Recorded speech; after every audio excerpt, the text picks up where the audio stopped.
सबसे पहले तो इस खूबसूरत प्रस्तुति के लिए और जिस अंदाज में आपने मेरा स्वागत किया उसके लिए बहुत बहुत बहुत धन्यवाद। और मुझे ऐसा फील आ रहा है जैसे मैं कोई सेलिब्रिटी हूँ। आपने मुझे एक साधारण टीचर से इतना बड़ा सम्मान दे दिया। मैं तो मतलब मुझे समझ में नहीं आ रहा कि कैसे आप लोगों का शुक्रिया अदा करूँ और कैसे धन्यवाद करूँ। मैं तो सिंपल एक टीचर हूँ। पिछले 3 दशकों से लगभग 3 दशकों से जो स्टूडेंट्स मेडिकल आईआईटी और इंजीनियरिंग कॉलेजेस में जाने का प्रयास करते हैं उनको पूरा अपना सहयोग और मार्गदर्शन देने का प्रयास करता हूं। बस इतनी छोटी सी मेरी पहचान है और आपने मुझे इस स्टेज पर इस तरीके से स्वागत दिया तो मैं सचमुच कह नहीं सकता कि मैं कितना अंदर से एक डिफरेंट फीलिंग सी मुझे में आ रही है। तो बहुत बहुत धन्यवाद, बहुत बहुत धन्यवाद। माँ सरस्वती को प्रणाम करता हूँ, नालंदा के इस पवित्र भूमि को प्रणाम करता हूँ। नालंदा शब्द जिसके कण कण में शिक्षा समाई हुई है। नालंदा की तो पहचान ही नालंदा विश्वविद्यालय के नाम से है और दुनिया के किसी भी कोने में जब भी नालंदा शब्द चर्चा में आता है तो पूरा तभी होता है जब नालंदा विश्वविद्यालय उसके साथ जुड़ जाता है। नालंदा शब्द का संचार जैसे ही दिमाग में आता है विश्वविद्यालय अपने साथ जुड़ जाता है। वो इमारत भले ही आज खंडहर हो गई हो लेकिन यहाँ की भूमि में, यहाँ की मिट्टी में शिक्षा जिस तरह से समाहित है उसका नज़ारा मैं यहाँ पर देख रहा हूँ। जैसे शिक्षा यहाँ की हवा में बहती है, जैसे शिक्षा यहाँ की भूमि में, धरा में समाई हुई है। आप सब लोगों की इतनी बड़ी संख्या में उपस्थिति देखकर मुझे महसूस हो रहा है कि वो संचार आपके दिलो दिमाग में है, आपके अंदर रचा बसा है। और अपने करियर के लिए, अपने भविष्य के लिए जिस तरह से आप लोग सजग हैं और इतने छोटे छोटे बच्चों को भी मैं देख रहा हूँ, उससे महसूस होता है कि वाकई ये भूमि शिक्षा के लिए सचमुच एक वो ओहदा रखती है जिसका वर्णन करना शायद संभव नहीं है। तो बहुत बहुत बधाई आप लोगों को कि आपने इस भूमि पे जन्म लिया और आज यहाँ इतनी बड़ी संख्या में आप लोगों की उपस्थिति इस बात का सबूत है कि आप अपने करियर के लिए, अपने भविष्य के लिए कितना ज़्यादा महसूस करते हैं कंसर्न। बच्चों, मेरे बारे में तो अभी सर आपसे चर्चा कर रहे थे। मैं जब बाहर से आ रहा था तो आपको बता रहे थे और सुनकर मुझे बड़ा अच्छा लग रहा था। परिचय तो उन्होंने बहुत बड़ा चढ़ाकर दे दिया। थोड़ा बहुत मैं भी आप लोगों के बारे में जान लूँ, फिर उसके बाद आगे बढ़ते हैं। बहुत छोटे छोटे बच्चे और मतलब हर एज ग्रुप के स्टूडेंट्स को मैं यहाँ पर देख रहा हूँ। तो ज़रा एक बार मुझे हाथ खड़े कर ये बताइएगा कि आप में से 8th क्लास में कौन कौन पढ़ता है? 8th क्लास में कितने बच्चे हैं? ओके, 9th क्लास के चारों तरफ मुझे हाथ खड़े हुए नजर आ रहे हैं। 10th क्लास के, वेरी गुड। 11th, बहुत बढ़िया। 12th, ओके, और 12th पास, बहुत बढ़िया। चलिए, बहुत सारे स्टूडेंट्स यहाँ पर हैं और हर एज ग्रुप के स्टूडेंट्स यहाँ पर हैं। तो मैं कोशिश करूँगा कि जो कुछ भी आपसे चर्चा करूँ, जो अनुभव आप लोगों के साथ साझा करूँ, वो सभी के लिए कहीं ना कहीं यूजफुल रहे। यहाँ हमारे इस करियर पॉइंट के इस सेंटर पे जो स्टूडेंट्स पढ़ते हैं उनसे तो फिर भी मेरी बीच में कुछ बार बातचीत हुई है, जूम मीटिंग्स मैंने कंडक्ट की हैं और उनसे चर्चा की है। लेकिन यहाँ पर न सिर्फ करियर पॉइंट पर पढ़ने वाले हमारे स्टूडेंट्स बल्कि नालंदा, बिहार शरीफ के और भी दूसरे स्टूडेंट्स यहाँ पर हैं, उनसे शायद पहली बार मैं बातचीत कर रहा हूँ। आप सब यहाँ पर आए हैं तो ज़रूर कोई ना कोई एक मकसद लेकर आए होंगे।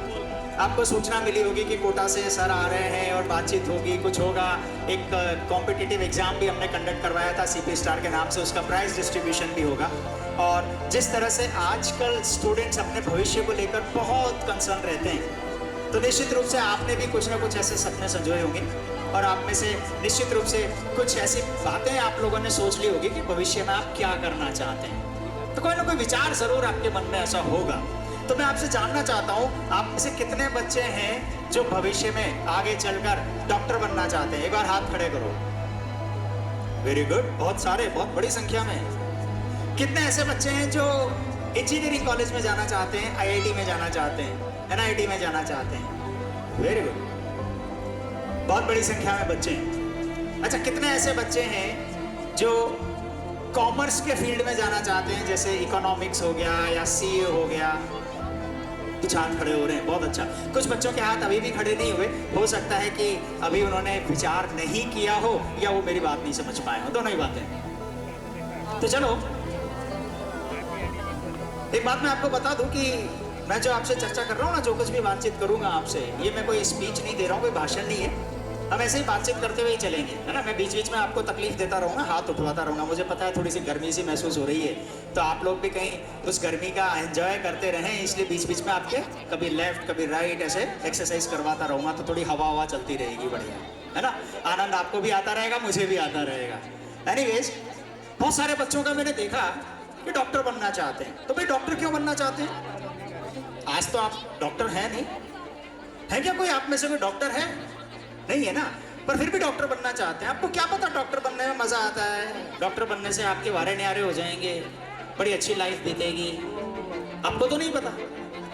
फिर आपने पता कैसे करा? आपने क्यों सपना बना लिया कि भाई मुझे तो डॉक्टर बनना है, या मुझे इंजीनियरिंग कॉलेज में जाना है, या मुझे IIT में जाना है, या NIT में जाना है? निश्चित रूप से आपने अपनी सोसाइटी में, अपने समाज में, अपने शहर में कुछ ऐसे कामयाब लोगों को देखा है और महसूस किया है कि हाँ, मुझे इनके जैसा बनना है। वहीं से सपने बुनने शुरू होते हैं, है ना। उन्हीं से प्रेरणा लेकर आपने अपना एक मन में ध्येय बनाया कि भाई मुझे ऐसा बनना है, उनके जैसा बनना है, उनके जैसा बनना है। वो क्या है? वो डॉक्टर है, तो मुझे भी डॉक्टर बनना है। अच्छा, शहर में डॉक्टर तो बहुत सारे होंगे, लेकिन सारे डॉक्टर्स उस लेवल पर नहीं होते जिस लेवल पर आप बनना चाहते हैं। वास्तव में बच्चे ये चाहते हैं कि हमारे समाज में, सोसाइटी में इज्जत हो, रुतबा हो, खूब नाम हो। देखा आपने कि वो डॉक्टर साहब बड़े फेमस हैं, मैं उनको कहीं भी कभी बीमार हो जाते हैं ना, फोन करते हैं तो 4 दिन बाद का तो अपॉइंटमेंट मिलता है। कहीं किसी फंक्शन में, कहीं शादी ब्याह में पहुंच जाते हैं तो सब लोग हाथ जोड़कर खड़े हो जाते हैं, नमस्कार साहब, नमस्कार साहब। आपको भी लगता है कि अरे इनके जैसा बनना है, जहाँ जाओ वहाँ पर इनकी वाहवाही होने लगती है, और यहीं से सपने बनने शुरू होते हैं। लेकिन बच्चों, हकीकत ये है कि जब आप ये सपना बुनते हैं और जब उनके जैसा बनना चाहते हैं, तो उन्होंने उस मंजिल को पाने के लिए कितनी मेहनत की थी, ये तब आपको समझ में आता है जब भी आप उस रास्ते पर आगे बढ़ने लगते हैं। अचानक से उन्हें वो रुतबा, वो सम्मान, वो सोसाइटी में रिकॉग्निशन अचानक से नहीं मिलता। उसके लिए उन्होंने दिन रात एक कर दिया था, और ये आपको तब समझ में आता है जब आप उसी रास्ते पर बढ़ने लगते हैं, आगे बढ़ने लगते हैं। सपने देखना तो बहुत अच्छी बात है, सपने देखने चाहिए। सपने देखेंगे तभी तो पूरे कर पाने की हमारी ताकत आएगी। सपने देखेंगे ही नहीं तो पूरा किसे करेंगे? लेकिन सपने वो नहीं होते जो रात को सोते हुए देखे जाते हैं, सपने वो होते हैं जो आपको सोने नहीं देते हैं। ऐसा सपना देखना है।